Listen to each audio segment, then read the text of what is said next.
All right, welcome to this month's episode of Diverse Joy, a podcast and educational video series that infuses science, practical skill, and most of all, joy into diversity discussions. My co-host is the bedazzled and sparkling Dr. William T.L. Cox. And my co-host is the sparkly, fringy Dr. Amber Nelson.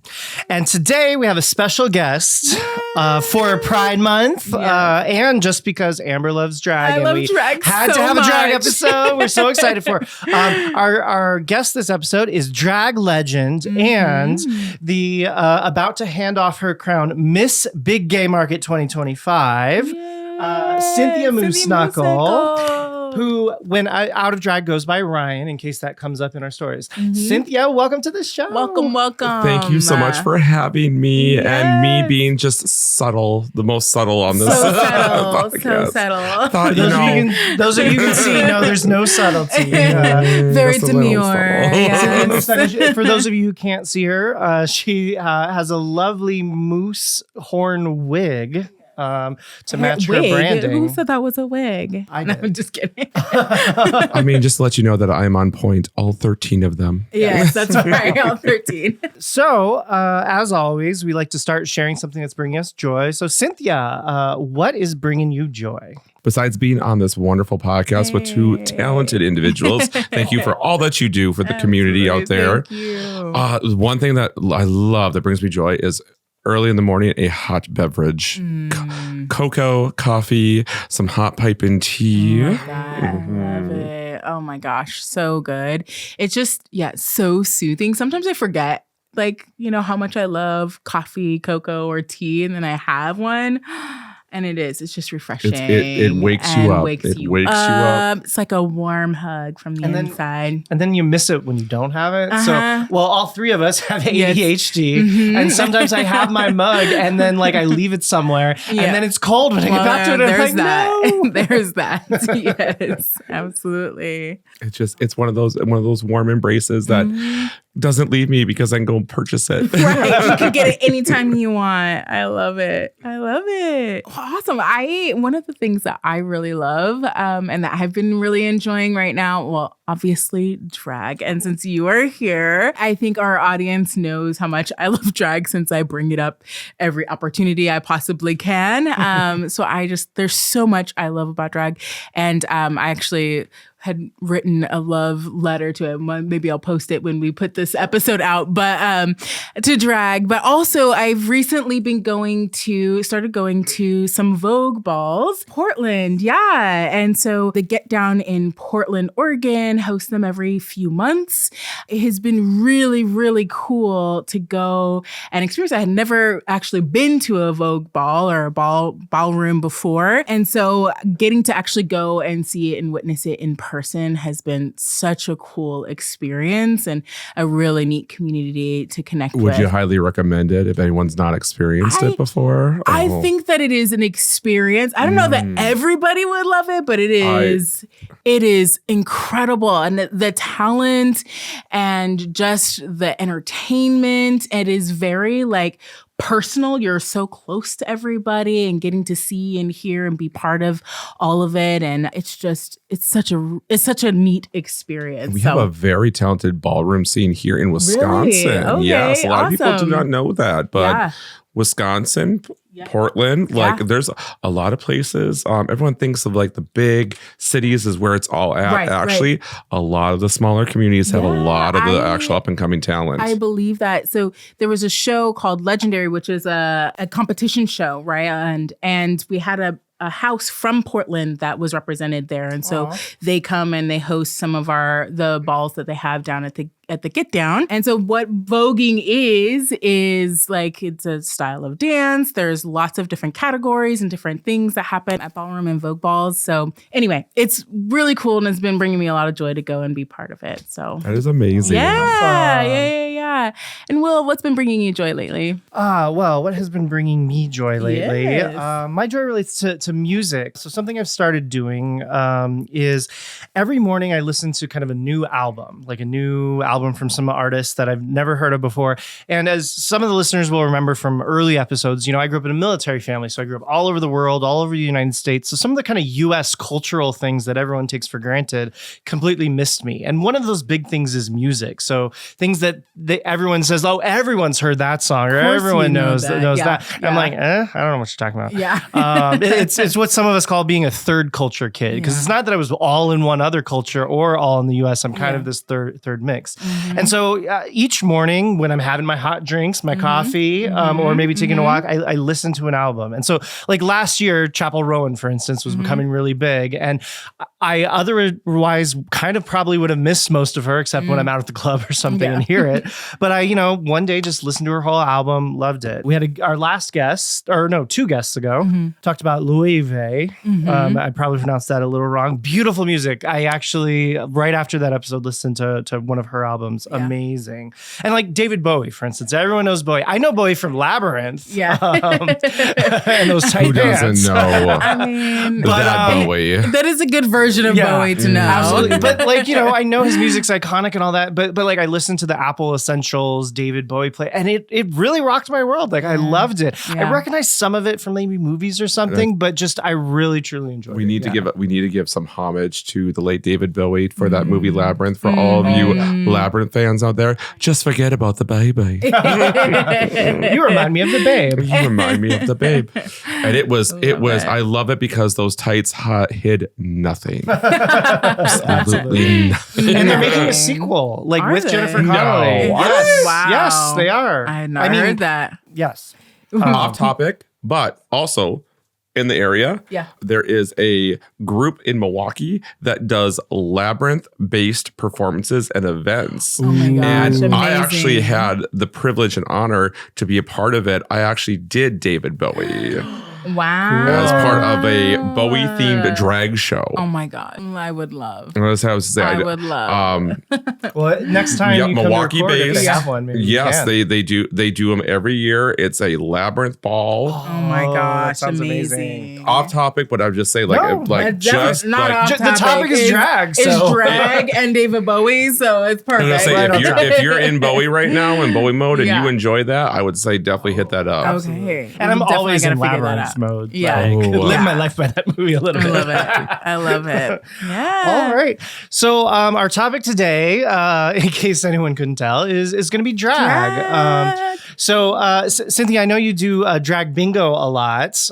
You once called yourself the drag bingo queen of Wisconsin. Or the Midwest, I believe. Or of the whole Midwest, excuse I me. believe. Yes. But so we have this thing we call it diverse joy bingo, which is, they're kind of phrases we end up saying a lot. And pretty much the first square on diverse joy bingo was drag because Amber just can't stop herself from bringing it up. Stop myself from bringing it up. Yeah. Mm-hmm. And so we had to have an episode. I'm so grateful that you agreed to come and be on this. Thank you. So kind of getting us started, just a little brief nod to history. So we were kind of looking this up before we started, and most people trace what we call drag today back to Shakespeare. And you where we know, men had to perform all the female roles. And it seems like the actual word drag could come from a few different etymologies, but you had one that I really liked. So, and for those fact checkers out there, I mean, go ahead and fact check me or whatever not, but I was always believed that drag represented, as back in Shakespearean time, back basically when theater was male dominated. Right. It was very male dominated, when more allowed to do anything. It was written down as if there was a male character that was going to be playing female, it was dress rehearsal as a girl. DRAG. Now that might not be the actual acronym, but like that's kind of where drag came from. Interesting. I've never heard that before. Yeah. I love that. Very cool. Makes a lot of sense though. And then, a little closer to kind of modern drag, a lot of people trace it back to kind of San Francisco and other places in the West where gay men especially, were coming out more and kind of living their lives loud and proud. And they were facing a lot of prejudice, some of which was saying, oh, gay men are feminine. They're like women in a men's body sort of a thing as an insult. And some drag performers started by like being just a very butch, mountainy kind of guy with a beard, putting a dress on and being like, oh yeah, you think I'm feminine. This is feminine, right?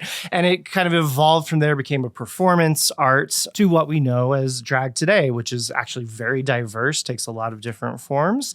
And we're just gonna have some fun talking about that today. One of you was saying before we started something about kind of the old drag, kind of related to folks who maybe were kicked out from their families in the military. So this was brought to me by a couple of our individuals in our leather kink communities, because drag and leather and drag and kink and leather kind of went hand in hand in our country from the start.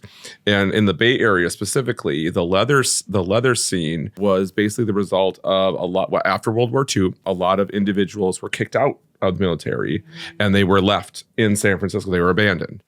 And that was when the fledgling drag scene was starting. And a lot of those military-based background individuals were taken in by these performers. So, and then you can almost say that leather, kink, drag, it's all form of drag. Yeah. It's like, it's all part of the family, part of the family. Yeah. So, well, and I mean, that kind of is a parallel to my life story. So I don't know if you knew this.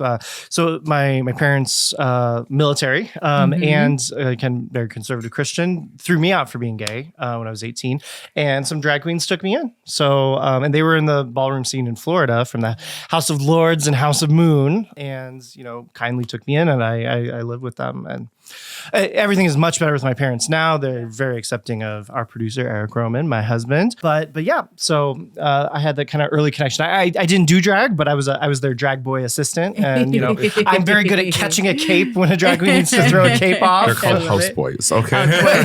That's how, they never labeled me that, but I would have taken it. I'm too old to be a boy now. But yeah. And the ballroom scene has its own upbringings, right.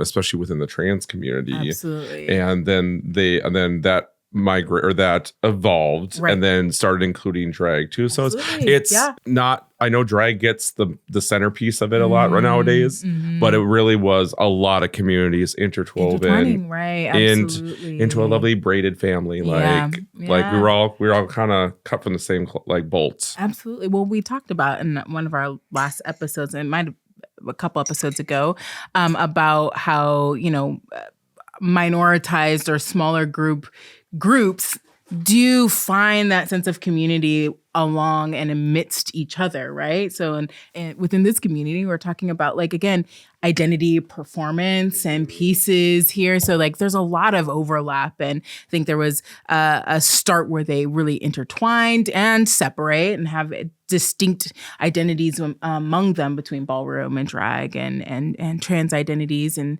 everything in between. And I should say, there's a lot of and they in the American history, on our side of the pond, it started as a protest. Right, 100%, 100%. Yeah, and some of that history too is that you were talking about starting in San Francisco, where a lot of it was also really started in like the Harlem Renaissance, and that's where some of that really started, and then it evolved more. And absolutely, a protest, absolutely, activism is a really big part of the history of drag as well. Yeah. So Cynthia, if you don't mind kind of sharing, what does drag mean to you, and why do you do drag? Yeah. So drag means to me personally, drag really taught me self-worth. It really did help me come to terms with the unique individual who I am. Struggled. I think every queer person still to this day, like, and we go through, it's not just a aha moment, the light bulb comes on, I accept who I am. Right. We're going through checkpoints of accepting us at different stages in life. And drag really did teach me that I am something beautiful. I am something valued. I can contribute to this world. And it really did show me self-worth and it taught me self-confidence. Having to get up on stage in front of a bunch of strangers. Do what you do. Yeah. Yes. Just and almost to the point of delusion, self-confidence. We all need a little delulu, I wish So I still had the confidence of Cynthia back when they first started. Yeah. Because you couldn't have told me that I wasn't the thing. I mean. And I looked like something that came out of Spirit Halloween. And but the confidence was there. You couldn't tell me any different. You couldn't tell me any different. I love that. Yeah. So when you're out of drag, does it help you with that confidence? Like if you have to do a work presentation or something, it has get up now in front of people? transformed over to where me out of drag now has the confidence and the self respect to be able to get through a meeting presentation. I used to be very timid in like work environments, meetings, speaking up. I say my piece now. It showed me how to hold on to my value system. Yeah, like really kind of like set a value system. Yeah. Lovely. Hold on to it. Set healthy boundaries. Oh my goodness. That's good. It is okay to set boundaries. Yes. Yeah. And then today you need to. 100%. But it also taught me networking. Yeah. Yeah. Networking. How long have you been doing it? So actually this July was my 10 year.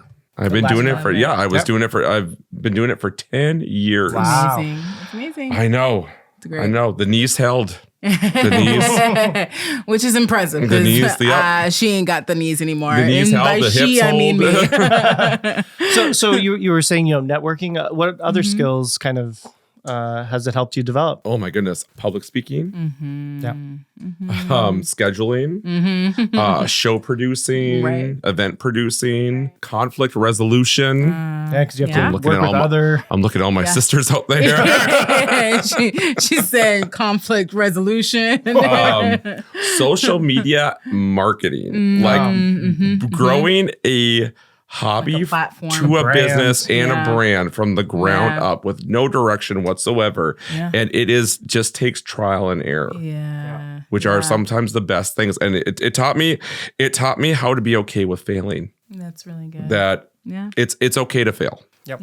Yeah. I think, again, there's so many things I love about drag, but I do think that one of the things that I love about it is that you have this opportunity to explore your identity in a way that you don't always get to do outside of a performance or outside of putting yourself in an extraordinary position, right? And when you're put in those positions, when you're performing in drag or you're performing in some way, you are forced, right, to have to build these other skills, or maybe you have the opportunity to put yourself in a position that you wouldn't normally put yourself in. Be comfortable with being uncomfortable. Yeah. I will say one of the beautiful things about drag too has taught me a lot of small cross-cultural things from other parts of the community, especially from, obviously me being a white cisgender individual,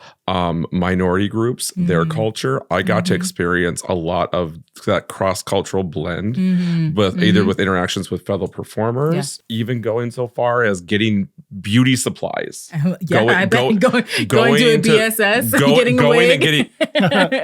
Getting weave on for your lashes. Yes.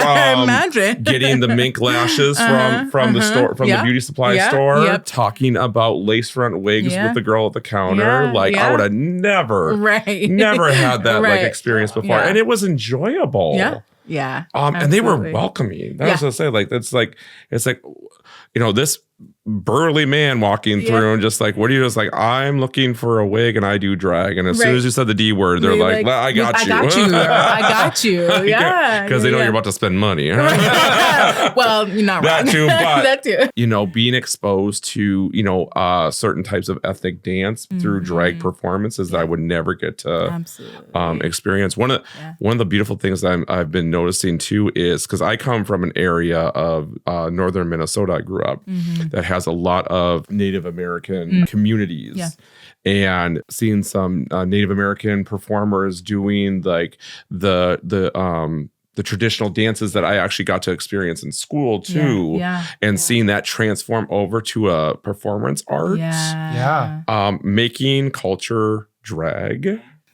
Is beautiful. The whole two-spirit thing. I love that. We were talking about that the other day. Oh, I love that. It's such a it's not old. It's an old idea, but so progressive. Right, 100%. Yeah. No, I 100% agree. And it's beautiful to see when people, again, I think that speaks to some of the transformation of drag and where it's come now, but also this piece that can be, we in the episode that we were talking about, Two Spirit, was kind of this idea of reclaiming culture, reclaiming parts of ourselves, right? Again, I think of drag as a place where you get to reclaim parts of yourself, reclaim parts of your identity that maybe you let go of for whatever reason, and being able to see people bringing their culture into their performance, into this other expression of themselves, and having this opportunity to be so integrated is incredible. It's beautiful. No, it's great to see. So related to that, one of the things you were saying is kind of drag helps you kind of accept some of your flaws. I was wondering if you wanted to share some of that. Oh, drag definitely helped me deal with my body dysmorphia.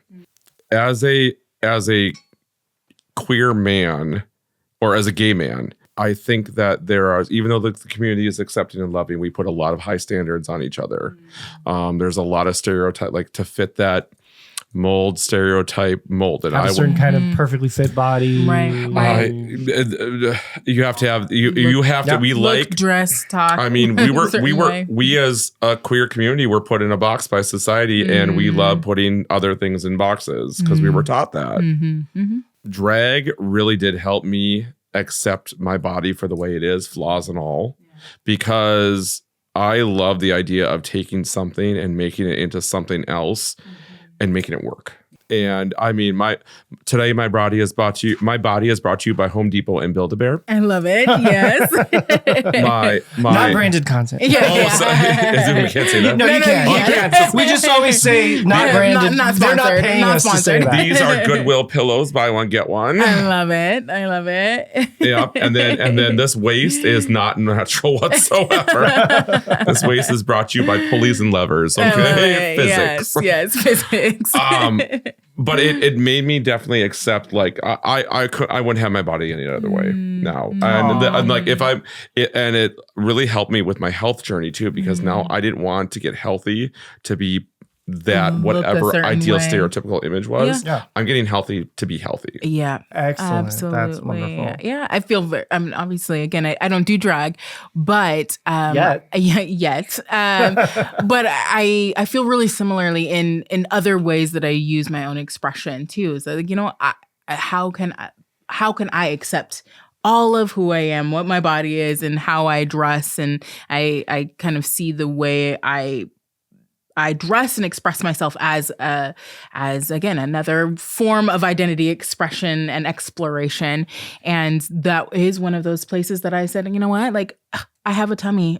It doesn't matter. Like, what, I could try to hide it, but like, it's there. So why am I not going to wear the thing that I want to wear? Why am I not going to do, or I want to be healthy because I want to have longevity. It's not because I need to look a certain way. And like, even like being outside with my shirt off, right. big problem. Big problem. It's like being at the beach or whatever, being outside with my shirt. Cynthia taught me the hit the F it button on that. Like, life is too short. It's too short. Get your natural vitamin D. You know, wear what you want to wear. Wear that crop. There is nothing. Wear the crop top. There is nothing more sexy and inspiring than seeing a bear in a crop top. I mean, it is. Confidence is sexy. Yes. The big P word, personality. Yeah. Confidence. Someone that like shows respect to other people. Yeah, absolutely. And something Amber was saying about, you know, kind of different forms of expression, even if it's not drag, like cosplay. I feel like that's an area where it comes out for me. And also Amber is very inspiring with her fashion. In fact, the very second ever episode of this podcast, we talked about how Amber and another friend of ours, Sandy, our first guest, inspire me in their boldness and ways of breaking outside of kind of stuffy fashion. And it's really changed how I dress in the many years of knowing them and since we talked about it. Kind of wear the fun, sparkly thing. Wear the fun things. Let people look at you. It's okay. Speaking of fun things, can I give a shout out to the furries out there, the fursonas? I mean, there are only two people in this world that know what hot feels like in the middle of June. Oh my gosh. And that is drag queens and furries. and furries, okay? yeah. Wearing those big like that. mascot style costumes in case anyone doesn't know what a fur is. Yeah. Like a big kind of anime wolf or I mean, thing. but they are as custom made and as 100%. as unique as a drag queen. I've heard that actual mascots, for football games or whatever, took a lot of tips from furry folks about how to stay cool. Like the furry folks figured out how to like wear, cooling things inside of the fur costumes they wear, and regular mascots like adopted that. And this is so we're gonna have to hit the break. That's our. So we'll take a quick break. Quick break. We will be right back. And we'll come right back. All right. Welcome back from break, everyone. Yeah. So we're going to head into story time, and Cynthia's brought 2 great stories for us. So as always, we start with a more negative story and then bring it back up with a positive story. So Cynthia, please share. a negative story that I have about with the drag community, or just drag like in general, is the fact that with drag becoming mainstream now, it is now starting to become exploitative. Yeah. It is now starting to become a little bit more, it's moving away from inclusivity into exclusivity. And it is, with it being mainstream, it's more visible, it's more profitable than ever to be a drag performer. You can actually make a living on it. However, I think what we are doing, and I think this happens with anything that really becomes mainstream, is we are sacrificing our identity and our community sometimes. Authenticity for that almighty dollar. And I have seen, I've personally been through it where it's, the scene can be cutthroat. It can be very, very toxic. It makes me think of RuPaul's Drag Race, which I don't really watch, but when they're getting eliminated, they have the thing. It's literally lip sync for your life. Like you're going to be eliminated and cut out.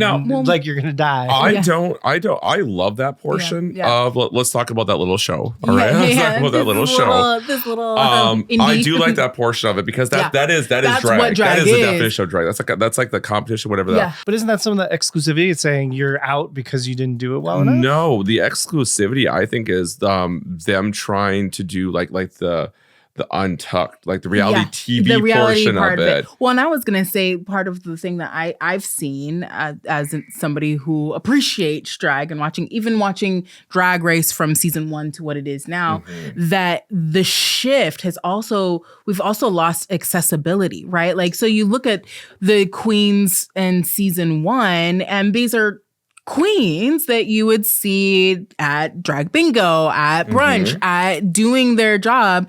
And now you see these, and like most general regular drag queens are not bringing in hundreds of $1,000 gowns and you have to be at this level, quote unquote, or have that much access to be able to even like do that. And now there is this expectation. Right now there's that commodification of it that has shifted maybe how drag is even consumed, who it's attracting, and how it's being how folks are participating in it, I would imagine. And to be honest, like, and the thing too, and this might not be a popular opinion, but like RuPaul's Drag Race does not represent all drag. Oh, 100%. And RuPaul's Drag Race, it is a reality TV show first.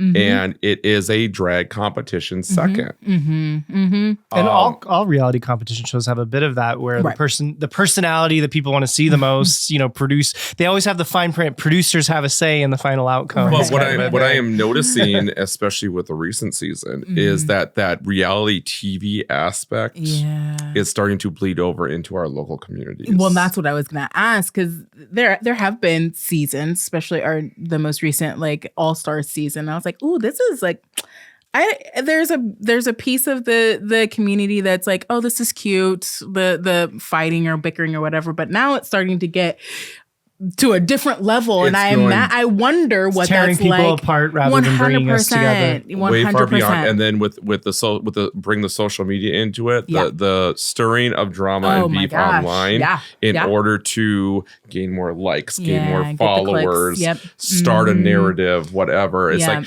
at the end of the day in the local scene, we are all in this together.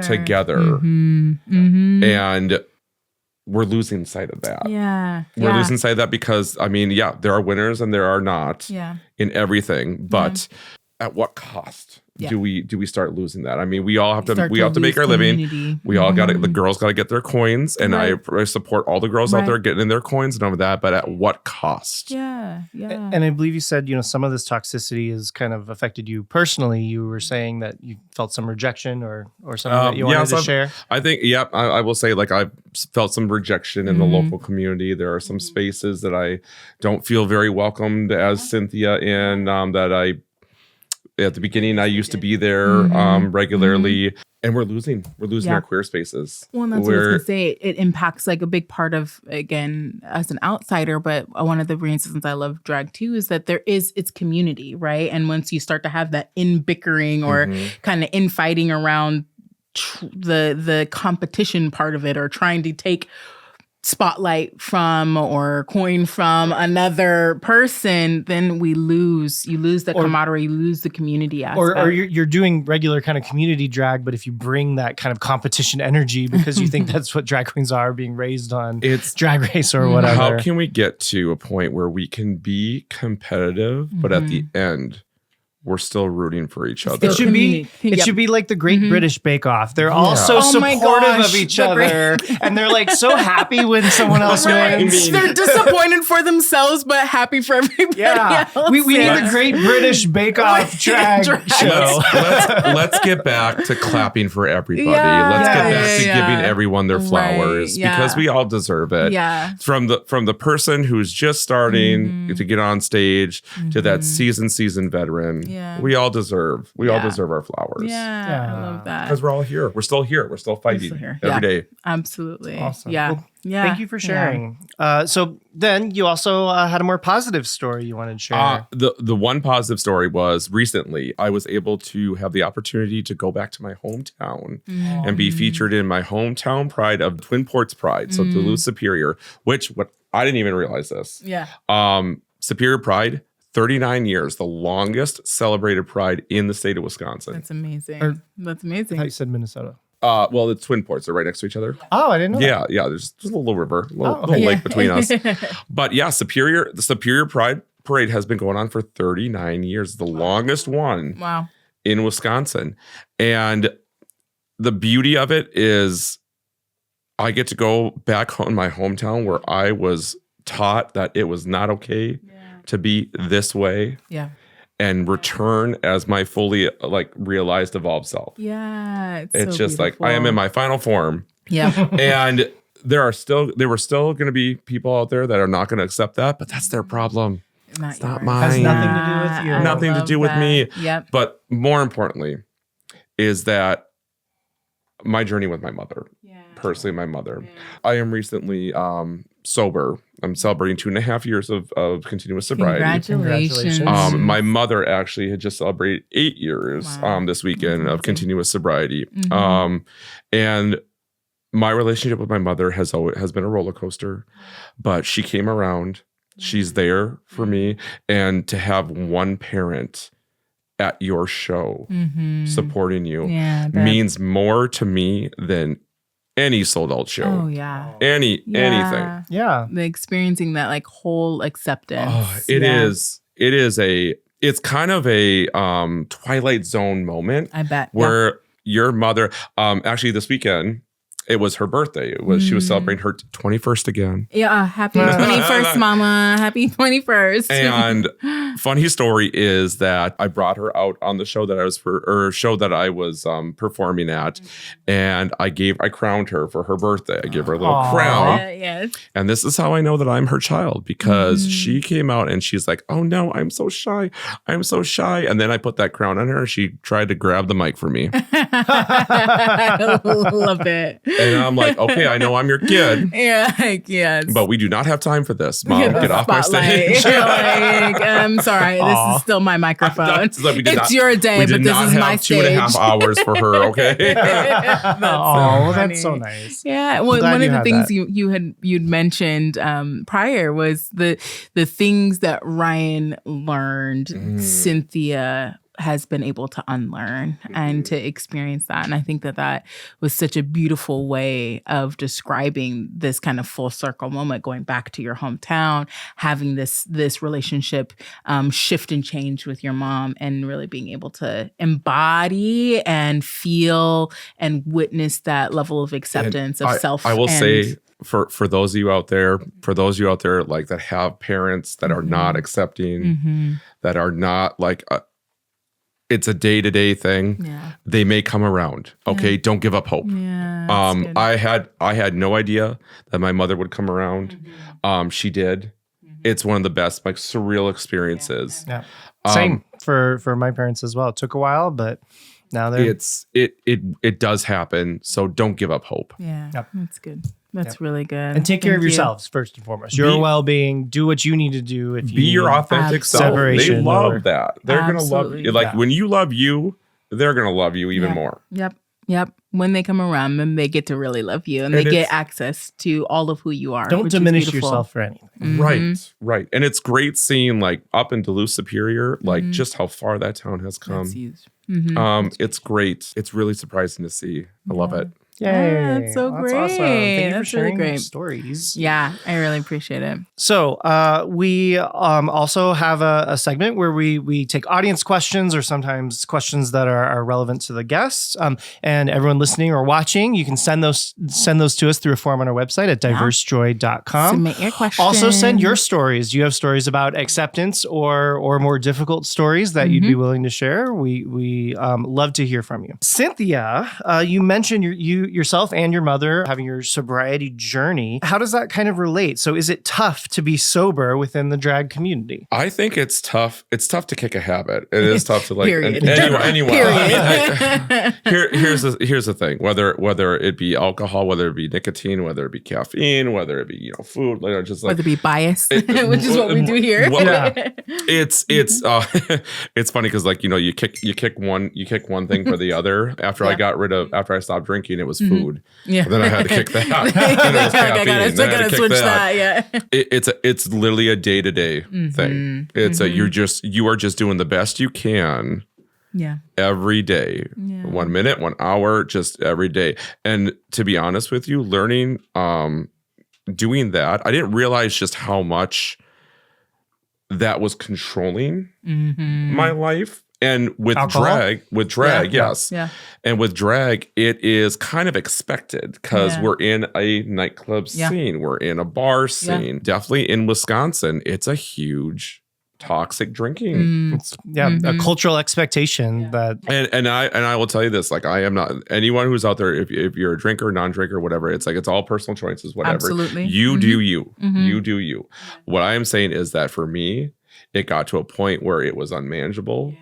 I decided to actually put my nose to the grindstone and do the work. And 2.5 years later, it's the best decision I've ever made. For those of you who are thinking about maybe kicking it, like I said, it's a day-to-day. Yeah. It's a day-to-day thing. Just so you do your best every day. Yeah. 100%. And we've talked about recently, because a lot of what we do here is talking about how to break habits, specifically around bias. But that was one of the things that we talked about, is that you have to do the behavior over and over and over again for it to then internalize, like, oh, wow, I do feel better. Oh, wow, this is better for me. Oh, wow, this makes a difference in my life, in the life of the others around me as well. Right. What you thought was your new normal, accepting your new normal. Yeah. Because I always thought, and especially, I went to school in Wisconsin. I'm a graduate of Madison, Wisconsin. Go Badgers. I was brought up. And I come from a family of drinkers. I come from, my mother just celebrated 8 years of continuous sobriety. It was taught, ingrained to me from the youngest years. Alcohol's always been there. And you could say that about cigarettes. You can say that about those substances are always brought up to us. Society kind of pushes that on us too. Yeah. So that was what I thought was normal. That was the norm. That was the normal thing. And now I'm learning that well, there's this new normal that I can have. Yeah. And it's a lot more manageable. Yeah. And it's a lot more healthier for me. Yep. And it doesn't stop you from still being able to enjoy yourself. No. It doesn't stop you from being able to have fun. And it does allow you to like embody all of who you are all of the time, right? Doing drag sober has been some of the best times I've had in drag. I imagine, yeah. It's also cost me too. There are some venues that find out that I'm a non-drinker and it's just I'm not the queen for them. Yeah. It's not because of, and I had to learn this, it's not because of my talent or what I bring. It's because, you know, they want someone who's going to be drinking. It's not the environment, which that's okay too. But I will say that the journey of getting sober has been hard work, but it's been rewarding. Yeah. Doing it in drag has been even better. Cynthia has really helped. Yeah. Doing that because now I feel like I'm realizing Cynthia's full potential now. Yeah. Because now I'm all there. 100%. You're fully aware. I'm fully aware. Yep. Embodied. In the moment. Some people think I got a little bit more sassier when I got sober. I'm telling them I got a little bit more accurate. I love it. You're like the rose-colored goggles have been removed. Precise. My cuts are deeper. Yeah. Love it. Yes, but it has been a wonderful journey. Also, I have a lot of good sisters in drag, a lot of people in my community that I have found. I have found a lot of friends in sober community. I love them. And also my friends that are drinkers are very, very accepting. Finding your circles. Yeah. No. And yes, I did lose a lot. For getting sober, I lost a lot. A lot of people. But those people weren't the best for me. Right. 100%. No. And you know what? That's okay too. 100%. Yeah. If they can't accept you, right, for all of who you are, then they're not the ones that you want in your life anyway, right? They're not the ones that are going to continue to push you forward. They weren't there for you. They were there for 100%. The scenario, the situation. Yep. Maybe to see you get a little bit messy. Who knows? Why should alcohol be a prerequisite for friendship? It's right. kind of, no. I think that can be cross-platform to a lot of other topics, Absolutely. even bias too. Like when you change something and you're working on yourself, it is only natural that the people who you thought were community are going to fall away. Because some, hopefully not all. Hopefully not all, right, but some. Right. It's going to happen. It will happen. Yeah. That being said, they're not meant to be on that journey with you. Right. Yeah. Yeah. And my mother taught me this, like things happen for a reason. Yeah. Things are meant to happen. I'm a true believer of that, you know, higher power, whatever you want to call it. Like the people's are gonna come in and out of your lives all the time. And the truest ones are gonna stick with you. Absolutely. And it's gonna be a small number.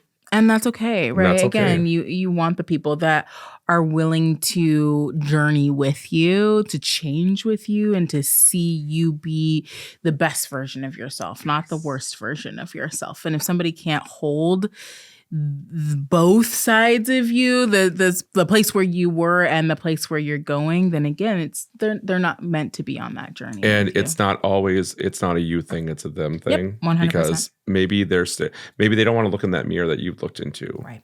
Yeah. And that's okay. Yeah. That's Absolutely. totally okay. Absolutely. All right. Well, this is actually a great Thank you so segue. much. Oh, yes. Thank you. Yeah. And it relates to our skill, but I'm going to let us go to break so that we don't have to rush the skill. And we'll be right back. All right. Welcome back from break, everyone. So now we're going to move into our bias habit breaking skill.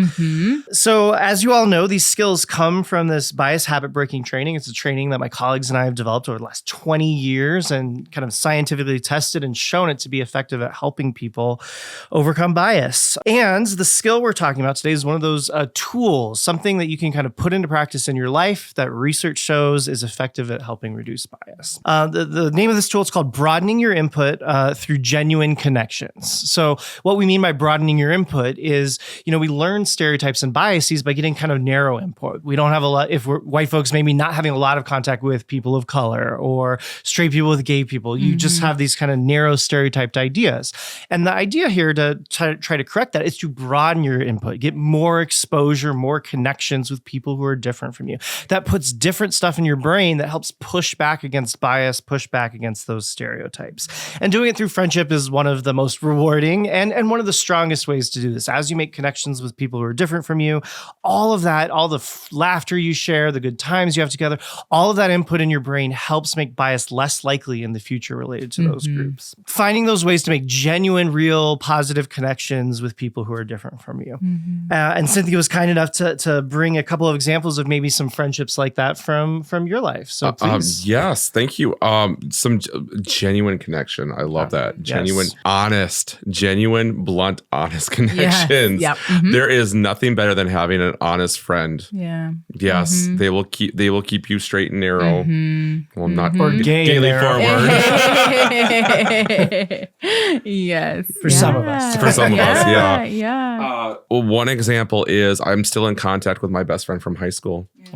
He has 3 lovely daughters right now, and I love it because like he checks up on me, I check up on him. It's life has separated us above because we are living our different lives. But then we cross every once in a while, and it's like, how's it going? How's the drag going? And he's a bro. Yeah. He's a bro. Yeah. He's a bra. And doesn't mean we can't be friends. It doesn't mean you can't be friends. I mean, he says some ignorant things sometimes, but like it never comes from a place of position hate. of hate or aggression. Okay. It's not what you say, it's how you say it. Yeah. And knowing the intent behind it, right? Having that genuine connection allows you to be able to say, like, I know his heart. I know that he loves me. I know he cares about me. Even if this might have been ignorant or a misstep in what he's saying, I also know that we have this relationship. And I don't know if there's any like research done with this, but I mean, like people of queer community or whatever are instinct to pick up on genuine context is like, I feel like I have a spidey sense on you got that sixth sense over there. Yeah, like the 3 hairs in the back like are gonna rise up if I know someone's like, be like, I'll pray for you. Right. I don't know often if there's research, but I also agree with that. We don't like phoniness. Yeah. We can kind of pick up on someone who is not being genuine. To each other. Someone who's being superficial, we recognize it. Yeah. Yeah. But yeah, could be a survival thing. Yeah. It could 100%. be like a taught skill that we were taught because Yeah. Also, I think we are taught to go off with our gut instinct a lot because our gut really is going to tell us whether it's true or false sometimes. And sometimes we trick ourselves not to listen to our gut because we're hopeful in that. But with my straight friend, like it's great. Like, yeah, he's a bra. He he'll say some stupid things once in a while. And there's sometimes where he'll go too far and I'll just be like kindly remind him. I'm like, please don't say that in front of me. Yeah. And it comes across. Crystal clear. Yeah, when you have that, you can see that. Oh, oops, yeah. When you have that relationship, you can have those tough conversations. Yeah. If you didn't have that friendship, he would never hear it from anyone potentially. Right. Yes. Right. So it's one of a lifelong built fulfilling relationship I have, and I value it. Yeah. It's one of those that I value, and he's my knuckleheaded like best friend, and I love him for it. He's my bra. Yeah. And then other genuine connections is the connections that I've been making with Cynthia. The opportunity to go to tons. I've traveled cross state, traveled internationally, being able to meet so many group of people from all walks of life, just constantly getting that exposure and assimilation. Yeah. And you talked about some of that earlier, different kinds of dance, music, cultures, which is exactly this, genuine connections, exposure to that sort of thing. Genuine connection. The one connection I have right now is for our my friends in the Latina community or in the immigrant community right now. The scary nature of me being as a cisgender white person, I have privilege. I don't have to worry about it. I should be worrying about it. but I never had to grow up with a fear. For yourself. for Now yourself. that it is so in your face. Yeah. And I will say, as cisgender white people, we don't like things being thrown into our face so bluntly. Like we'll try to downplay it. I mean, this is in our face. Like we can't ignore it. We can't hum anymore. The fear that the immigrant community has been experiencing for their entire time here is now transferring on. I'm feeling it. Yeah. When you have again genuine connection and you have personal relationships, it becomes personal in a way that was never before, right? And and similarly, it boosts the empathy for it boosts the empathy. It changes. It just changes the dynamic. And I have friends who are undocumented. I have students that I work with and train that are international, either immigrant or here on visas, and being somebody who is really aware of what's happening in the experience of folks in deportation was and has been something that I was really aware of. And then sitting with my students and hearing like, we're making safety plans for them, right? Like I have copies of their documentation should anything go down. And like it totally shifts the reality of that, right? It shifts like I already cared about this community and I cared about what was going on, but it completely brings it home in a different way. Now I have these faces, these people that I love and deeply care for. And I am like, give me all of the documentation. Let me be mama. Like, let me be auntie. Let me hold on to these things. I will be a shield. I will be anything that you need me to be, right? It changes when we have those real, true, authentic, genuine connections with folks. Absolutely. And I will say a character flaw of mine is that I'm, bit selfish. We all be a bit selfish, right? And selfishness, when it comes to loss, can drive the fear. Yeah. And when you have something as genuine as a genuine relationship with somebody, I don't want to lose this person. You don't want to lose it. And but that's where like a character flaw can actually drive you to change, to do better. Yeah, I love it. It helps you. It provides you another level of motivation, right?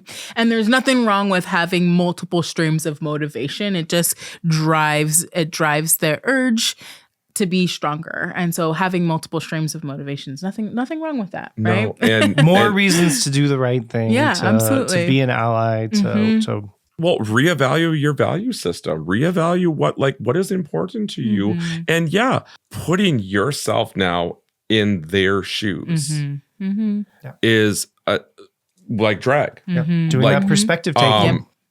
Walk a mile on their heels. For our friends in the immigrant community, the undocumented community, I mean, I don't know. Each day they get up with a fear. They go to work. They work their butts off. They pay their dues. They invest in their family. They invest in their friends, and they're being treated like this. It's just disgusting. It is. It's scary, and it's not something that I think we're used to seeing on the stage that we're seeing it in.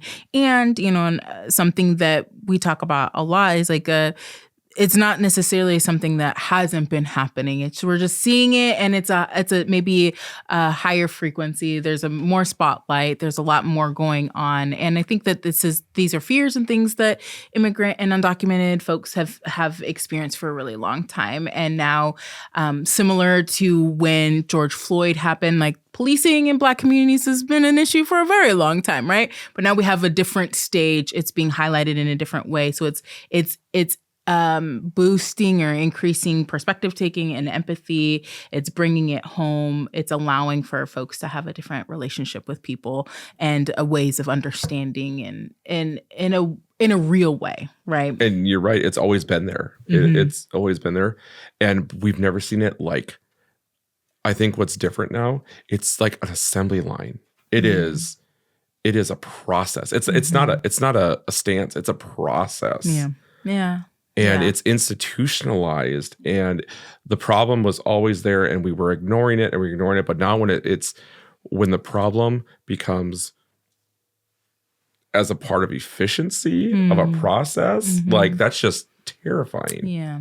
When we start to make things about process over people, we miss out, right? And I think that, or policy over people, we miss. And so I agree. I think that there's lots of things that have fueled what's going on, has always been there, but I do think that sometimes we miss the people, and that's why the genuine connection and broadening our input is helpful, not just for us, but also for the connections that we're making. Yeah, the people everyone that, on both sides of the connections. Absolutely. All right. So our final segment, always, we end with a joyful recommendation. Yeah. And you brought a different kind of media than we usually do. So Cynthia, what media do you recommend that brings you joy? Millennials, eat your heart out. Okay. Like when I tell, no.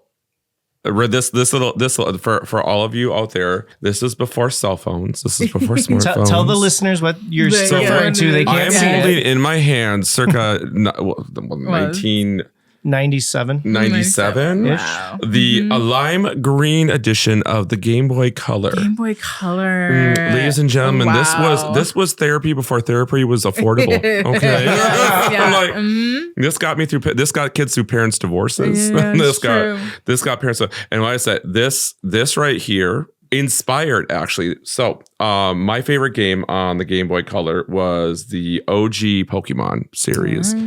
Red, blue, Yellow. Yellow. Pokemon Yellow was my first. Yeah, blue was mine. Yellow, that's that game series has been with me throughout my life. I've been with the fandom since I was 12 years old. I love it. Actually, my name is inspired by Cynthia, the Sinnoh League champion. Wow. One of the Pokemon, best Pokemon characters. It's a Pokemon? Generation 4. It's a human in the Pokemon. I don't know all the Pokemon she is the Pokemon League champion of Generation 4. Okay. Diamond and Pearl. She scarred an entire generation. I love it. She was tough. Wow. You hear that music and you see that Garchomp and you're just like, no. Wow. But retro gaming. Retro gaming is a great.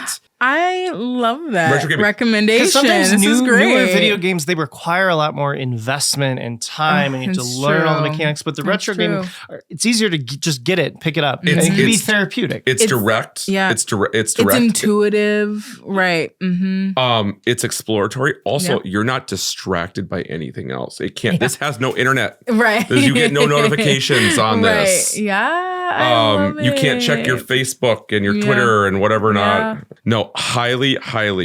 And I would say, for those of you who are out there who are just like, well, we can just use emulators. It's not the same. It's not the same. It's you not have the to same. have the Game Boy in hand. Mine was, I never played Pokemon, but mine was Super Mario Brothers. I loved me some Super Mario Brothers. I still do. But that was my go-to Game Boy game. Let me direct you to the back of this Game Boy. Do you see this? Take two AA batteries. You can't even charge it. Yeah. No charging. In my house, no remote or battery was safe. Yes. This is and this very thing true. never told you when the battery was low. It just died. It just died. And you had to put new batteries in it and you had to start all over again. You want to talk about existential crisis? It's very true. Oh my gosh, such a good recommendation. Yeah, we've never had a video game before. That's awesome. Retro gaming, especially retro Pokemon. And you said Super Mario Brothers. Super Mario Brothers. What is your Pokemon? Yeah. You're a Pokemon fan too. Pokemon. Now, but you said Yellow was yours, right? My first, yeah. Your first. Okay. What's your favorite gen? Ooh, I really love second gen, so Gold and Silver, and then the remakes, Heart Gold and Soul Silver, are the best Pokemon games ever. They are so good. Pokemon Crystal. So good. Crystal is a fun one, but I also like my Diamond for, obviously Cynthia. Love it. Diamonds. And you said I know 2 Pokemons. I know Charmander and I know Pikachu. That's about all I got. And that's Ash. okay. One, I know Ash. He's Yeah. one of the humans, right? That's about all I got. Once we're off the air, we'll show you what Cynthia looks like. Okay, so that would be great. The original. So, I love it. Now you have a recommendation. I know. I'm going to have to get the Pokemon game. Ladies and gentlemen, a brand new Pokemon trainer is born. Hey. All right. I'm Dr. William Cox. And I'm Dr. Amber Nelson. Our guest today was Cynthia Mooseknuckle. And that people can follow you by looking for Cynthia Mooseknuckle on social media. Cynthia Mooseknuckle on social media. You can go to my website, www.cynthiamooseknuckle.com. And when also, you're spelling knuckle, don't forget it has that silent K at the beginning. it's all one word, okay? Do not Google just moose knuckle, okay? Don't do that. Don't do it. Also, you can follow me on, actually, I would like to go let me plug something for you, okay? Please. Okay. Go to the Instagram and follow me on The Moose is Loose. The 3939. Moose is Yes, Loose. There we go. The Moose is Loose, because along with drag, social media is a big thing with drag. So Absolutely. every follow, every like, every subscription, if you can't tip a person, you can digitally tip them by supporting them. Yeah. Is that my camera? Okay. Yes. Excellent. All right. So also, speaking of supporting, hey, my book, Overcoming Bias Habits, is available for sale It's now. available. Woo. Check it out to learn evidence-based skills to help you effectively reduce bias and stand up for diversity. Diverse Joy is produced by Eric Roman Binding with music by Jay Arner. Follow us at Diverse Joy on most social media platforms for extra content. Those likes and follows help us too. If you enjoy the show, help us reach more people by leaving 5-star reviews or by recommending it personally. Word of mouth accounts for 70% of how people find new podcasts. New episodes released the first Wednesday of every month. Watch us on YouTube, listen in any podcasting app, or check us out at diversejoy.com, where you can also find additional diversity education resources, buy some incredible merchandise, or donate to support the show. Diverse Joy is the official podcast of Inequity Agents of Change, a nonprofit devoted to evidence-based approaches to reduce bias, create inclusion, and promote equity. All that good Jedi work. Learn more at biashabit.com. Thank you for joining us. Now, go find your joy. Bye. Bye.